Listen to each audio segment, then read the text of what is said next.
നമസ്കാരം. മലയാളത്തിന്റെ പ്രിയ എഴുത്തുകാരൻ ശ്രീ സി രാധാകൃഷ്ണനുമായുള്ള സംസാരം നമ്മളിവിടെ തുടരുകയാണ്.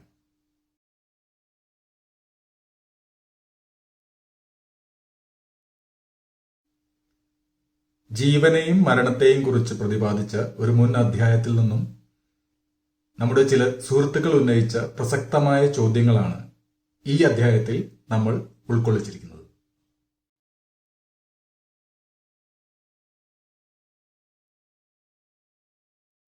അങ്ങനെ വിട്ടുപോകുന്നവരൊക്കെ പിതൃക്കളായി എന്നൊക്കെയാണ് നമ്മുടെ വിചാരം. പിതൃക്കളാണ്.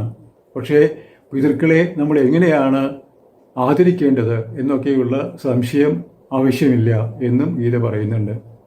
പിതൃക്കൾ നമ്മുടെ പിതൃക്കളാണെങ്കിലും അവർക്ക് അവരുടേതായ സ്ഥിതിയുണ്ട് എന്നുള്ളത് കൊണ്ട് അവരെ തിരിച്ചു വിളിക്കാൻ ശ്രമിക്കരുത് എന്നും അവർക്കാവശ്യമായത് നമ്മുടെ സ്മരണയാണ് എന്നും ഗീത പറഞ്ഞു തരുന്നുണ്ട്.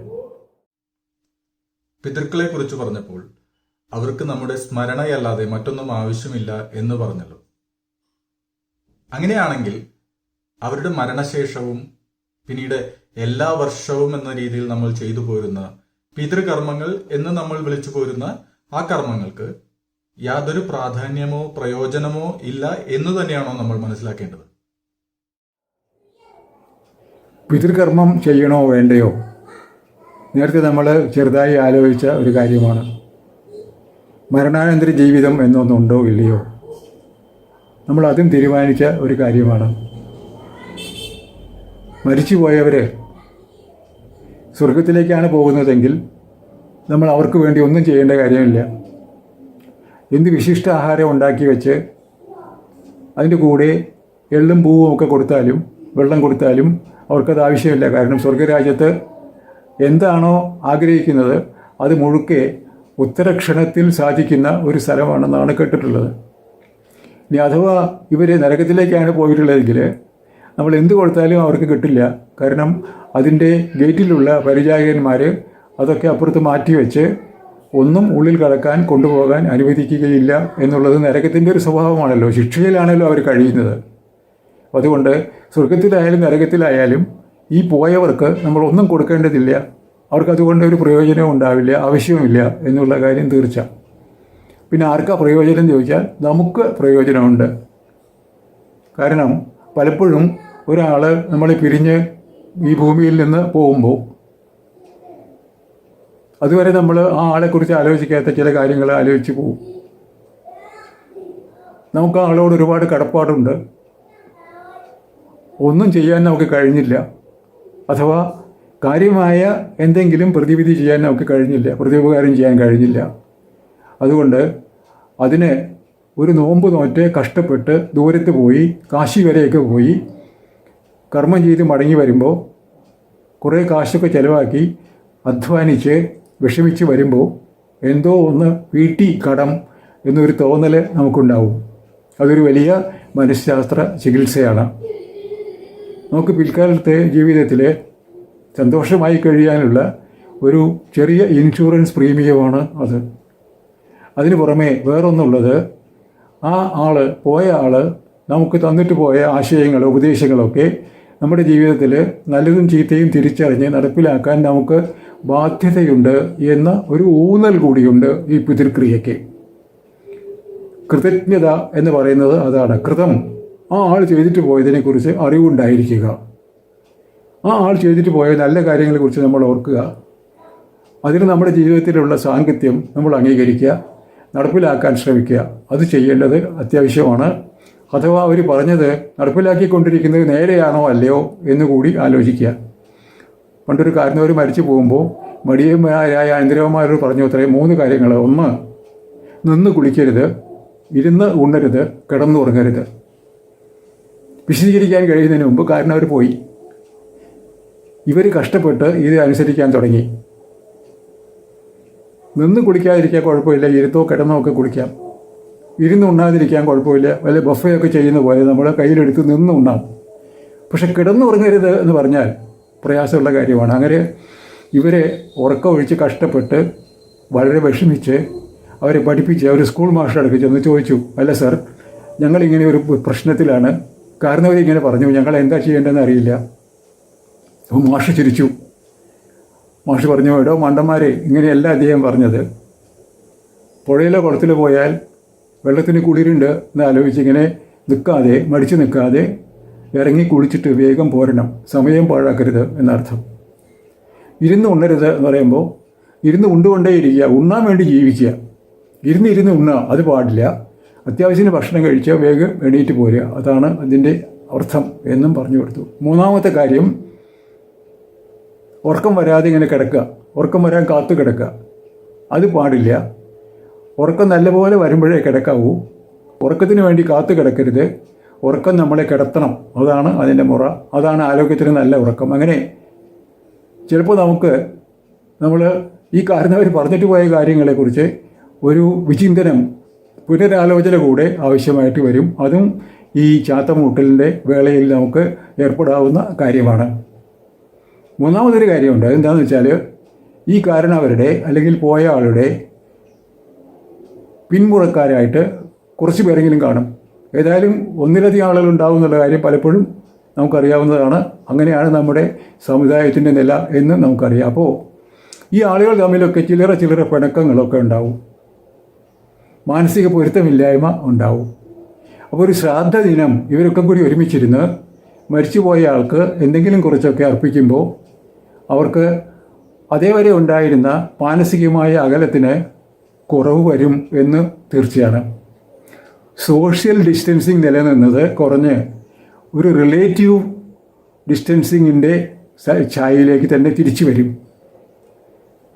ഒരു ചെറിയ അകലം വേണം, പക്ഷേ അത് പുറത്തു നിൽക്കുന്ന പുറമേക്കാരനായ ഒരാൾക്കുള്ള അകലമാവരുത് എന്നൊരു തോന്നൽ നമുക്ക് തിരിച്ചു കിട്ടും. അങ്ങനെ 3 പ്രയോജനങ്ങൾ ഈ ചാത്തമൂട്ട് കൊണ്ടുണ്ട് എന്നല്ലാതെ സ്വർഗനരകങ്ങളെയോ പിതൃക്കൾക്ക് എന്തെങ്കിലും അന്നപാനങ്ങൾ നൽകുന്നതിനെയോ ഒന്നും ഗീത പോലെയുള്ള ഉപനിഷത്ത് പോലെയുള്ള ഗ്രന്ഥങ്ങൾ ഒരിക്കലും അംഗീകരിക്കുന്നില്ല എന്നുള്ളതാണ് നേരെ. അതുകൊണ്ട് ഓർക്കുക, ആരാധിക്കുക, അനുസരിക്കുക, അതൊക്കെ ആവശ്യമാണ്. ബന്ധുക്കളുമായി ശണ്ട കൂടാതിരിക്കുക, അതും ആവശ്യമാണ്. പക്ഷേ ഒരുപാട് കാശ് മുടക്കി എവിടെയെങ്കിലുമൊക്കെ ദൂരദേശത്തൊക്കെ പോയി ചൂഷണം ചെയ്യപ്പെട്ട് വിഷമിച്ച് തിരിച്ചു വരിക എന്നുള്ളത് ആവശ്യമുള്ളതാണോ എന്ന് സ്വയം ആലോചിച്ച് അങ്ങോട്ട് തീരുമാനിക്കുക.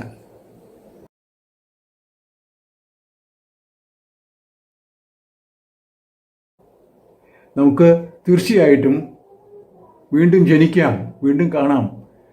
പക്ഷേ ഈ ജന്മത്തിലെ മനസ്സ്, ബുദ്ധി, അഹങ്കാരം എന്നൊക്കെയുള്ള ഒരു കാര്യത്തിൻ്റെയും ഒരു സ്മരണയും ജീവൻ കൊണ്ടുപോകുന്നില്ല. അതുകൊണ്ട് ഒരിക്കലും നമുക്ക് നമ്മുടെ പഴയ വാസസ്ഥാനമോ ആളുകളെയോ സംഗതികളെയോ തിരിച്ചറിയാനാവില്ല. വാസനാബലം മാത്രം ശേഷിക്കുന്നു. ജീവൻ ശരീരത്തെ വിട്ടുപോകുമ്പോൾ ഈ ജീവിതത്തിന്റെ സ്മരണകളൊന്നും അത് കൊണ്ടുപോകുന്നില്ല എന്ന് പറഞ്ഞല്ലോ. നമ്മൾ കേൾക്കാറുണ്ട്, ചില കുട്ടികൾ ജനിച്ചതിന് ശേഷം അവരുടെ മുൻജന്മത്തെ കാര്യങ്ങൾ വളരെ കൃത്യമായി പറഞ്ഞു. അത് ആ സ്ഥലങ്ങളിൽ പോയി പരിശോധിക്കുമ്പോൾ വളരെ കൃത്യമായി തന്നെ അനുഭവപ്പെട്ടു. കൂടാതെ ചില യോഗികൾ അവരുടെ മുൻജന്മത്തിലെ ഗുരുക്കന്മാരെ കുറിച്ചെല്ലാം പ്രതിപാദിക്കാറുണ്ട്. സൈക്കോതെറാപ്പിയിൽ പാസ്റ്റ് ലൈഫ് റിഗ്രഷൻ എന്ന പ്രോസസ്സിൽ ചിലർ മുജ്ജന്മ കാര്യങ്ങളിലേക്ക് പോകുന്നതായി രേഖപ്പെടുത്തിയിട്ടുണ്ട്. ഇത്തരം കാര്യങ്ങളെ എങ്ങനെയാണ് നമുക്ക് വിശദീകരിക്കാൻ സാധിക്കുക? പുനർജന്മം ഉണ്ടാകുമ്പോൾ കഴിഞ്ഞ ജന്മത്തിലെ മനസ്സും ബുദ്ധിയും അറിവും ഒന്നും നമ്മുടെ കൂടെ വരില്ല, വാസനകൾ മാത്രമേ വരൂ എന്ന് പറഞ്ഞല്ലോ. പിന്നെ എങ്ങനെയാണ് ചില കുട്ടികൾക്ക് അവരുടെ പുനർജന്മത്തെക്കുറിച്ചൊക്കെ ഓർമ്മ വരുന്നതും അവരവിടുത്തെ കാര്യങ്ങളൊക്കെ പറഞ്ഞുകൊണ്ടിരിക്കുന്നതും എന്ന ചോദ്യം പ്രസക്തമാണ്. നമുക്ക് ഇഷ്ടമില്ലെങ്കിലും ഇഷ്ടമുണ്ടായാലും തീർച്ചയുള്ള ഒരു കാര്യം, എല്ലാ പിറവിയും ഒരുപോലെയല്ല എന്നാണ്. നേരത്തെ നമ്മൾ പറഞ്ഞു, ചില ആളുകൾ ജന്മന ബോധോദയമുള്ള ആളുകളാണ്. സ്വയം ആരാണെന്ന് തിരിച്ചറിഞ്ഞാണ് അവർ ജനിക്കുന്നത്. അവർ ഈ ഭൂമിയിലെ മഹാത്മാക്കളാണ്. ചില ആളുകൾ ആ തിരിച്ചറിവ് ഉണ്ടാകാൻ വേണ്ടി ശ്രമിച്ചു കൊണ്ടിരിക്കുന്നു. കുറച്ച് പേര് ജയിക്കുന്നു എന്നാണ് ഗീത പറയുന്നത്. അങ്ങനെ ജയിച്ച ആളുകളുടെ ലക്ഷണം എന്താണെന്ന് വെച്ചാൽ, കൃഷ്ണൻ പറയുന്നുണ്ട് അർജുനനോട്, ബഹൂനി മേ വ്യതീതാനി ജന്മാനി തവച അർജുന. എൻ്റെ ഒരുപാട് ജന്മങ്ങൾ കഴിഞ്ഞു പോയി, നിൻ്റെയും ഒരുപാട് ജന്മങ്ങൾ കഴിഞ്ഞു പോയി. അപ്പോൾ നമ്മളിപ്പോൾ എന്താ വ്യത്യാസം എന്ന് ചോദിച്ചാൽ, ഞാൻ അതിനെയൊക്കെ മുഴുവനായിട്ട് അറിയുന്നു, നീ അതിനെ ഒന്നും അറിയുന്നില്ല എന്നാണ്. താന്യഹം വേദ സർവാണി നത്വം വേദ പരന്തവ. അപ്പോൾ ബോധോദയത്തോടു കൂടി ജനിക്കുന്ന ഒരാൾക്ക് തൻ്റെ പൂർവ്വജന്മത്തിലെ ജന്മങ്ങളിലെ പരമ്പരയിലെ മുഴുവൻ ഓർമ്മയും വിവരങ്ങളും ആക്സസിബിളായിട്ട് ഉണ്ടാവും എന്ന് സാരം. ഒന്നും അന്വേഷിച്ച് പോകേണ്ട കാര്യമില്ല, ആവശ്യം പോലെ ചികഞ്ഞ് എടുക്കാവുന്നതേ ഉള്ളൂ. കുറച്ചുകൂടി താഴെ നിൽക്കുന്ന ഒരാൾക്ക്, അവിടെ എത്താത്ത ഒരാൾക്ക് ഈ കഴിവ് അതിനനുസരിച്ച് കുറച്ചെങ്കിലും ഉണ്ടായിക്കൂടായികയും ഇല്ല. അതൊക്കെ കഴിഞ്ഞിട്ട് അവിടുന്ന് താഴത്തേക്ക് പോരുമ്പോൾ ചില ആളുകളുടെ കാര്യത്തിൽ ഫ്രീക്കായിട്ടുള്ള ചില കഴിവുകൾ ഉണ്ടായിക്കൂടായികയും ഇല്ല. ഏതായാലും ഏതൊരു മനുഷ്യൻ്റെയും ഏതൊരു സംഭവത്തിൻ്റെയും ചരിത്രം ഈ പ്രപഞ്ചത്തിൽ എവിടെയൊക്കെയോ ഏതൊക്കെയോ CCTV ക്യാമറകളിൽ എന്ന പോലെ ചിരന്തനമായി രേഖപ്പെടുത്തപ്പെട്ടിരിക്കുന്നു എന്നുള്ളതും സത്യമാണ്. പ്രപഞ്ചം അതിൻ്റെ രീതിയിൽ വികസിച്ച് പോയി പിന്നീട് സങ്കോചിച്ച് വികസിച്ച് വരുന്ന ഈ ഒരു ചാക്രികതകളിലെ ആവർത്തികാലങ്ങളിലെ എല്ലാ സംഭവങ്ങളും ഏറ്റവും ചെറിയ സംഭവം തൊട്ട് ഏറ്റവും വലിയ സംഭവം വരെ മുദ്രിതമായിട്ടുണ്ട് എന്ന് ധരിക്കുന്നതാണ് ശരിയായ ധാരണ. അപ്പം അതിൽ നിന്ന് ആർക്ക് വേണമെങ്കിലും എന്തെങ്കിലും എടുക്കാൻ പ്രയാസമില്ല എന്നത് നിശ്ചയം. അതിനുള്ള ബോധത്തിൻ്റെ കഴിവും അതിനുള്ള ബോധതന്മയീഭാവവും ഉണ്ടായിക്കിട്ടണം എന്നേ ഉള്ളൂ. നമ്മളതിന് മനഃശാസ്ത്രപരമായ വ്യാഖ്യാനമൊന്നും അന്വേഷിച്ചു പോകേണ്ട കാര്യമുണ്ടെന്ന് എനിക്ക് തോന്നുന്നില്ല. ആധുനിക മനഃശാസ്ത്രത്തിന് എത്ര പോയാലും വ്യാഖ്യാനിക്കാൻ കഴിയില്ല എന്നുള്ളതും നേരാണ്. ഈ ഒരു വ്യാഖ്യാനം കൊണ്ട് നമുക്ക് എളുപ്പത്തിൽ അതിനെ മനസ്സിലാക്കാൻ കഴിയും. ഒരു അത്ഭുത ശിശു 3 വയസ്സാവുമ്പോൾ കഴിഞ്ഞ ജന്മത്തിലെ അച്ഛനമ്മമാരുടെ പേര് പറയുന്നു എങ്കിൽ, ആ ഗ്രാമത്തിൻ്റെ പേര് പറയുന്നു എങ്കിൽ അത് അസാധ്യമാണ്, നടപ്പില്ലാത്ത കാര്യമാണ് എന്ന് ശാസ്ത്രം പറയും. പക്ഷേ നമ്മുടെ ഗീതാശാസ്ത്രം എന്ന അറിവ് വെച്ച് നോക്കിയാൽ അത് നടപ്പുള്ള കാര്യമാണ്, ബുദ്ധിമുട്ടുള്ള സംഗതിയല്ല എന്ന് നമുക്ക് മനസ്സിലാവും. എനിക്കിപ്പോൾ നാളെ എൻ്റെ പൂർവ്വജന്മം ഓർമ്മിക്കാൻ കഴിയണം എന്നൊക്കെ പറഞ്ഞാൽ നടക്കില്ല എന്നർത്ഥം. ഞാൻ എൻ്റെ ബോധത്തെ ആ തലത്തിലേക്ക് കൊണ്ടുപോയി നേരത്തെ പറഞ്ഞ രൂപത്തിൽ ആ ബോധോദയം ഉണ്ടായി കിട്ടിയാൽ സാധിക്കാവുന്ന ഒരു കാര്യമാണ്. മനുഷ്യപ്രയത്നം കൊണ്ട് നടക്കുന്നതാണ് എന്ന് വിശ്വസിച്ച് നമ്മൾ പ്രയത്നിച്ചാൽ തീർച്ചയായും നടന്നിരിക്കും.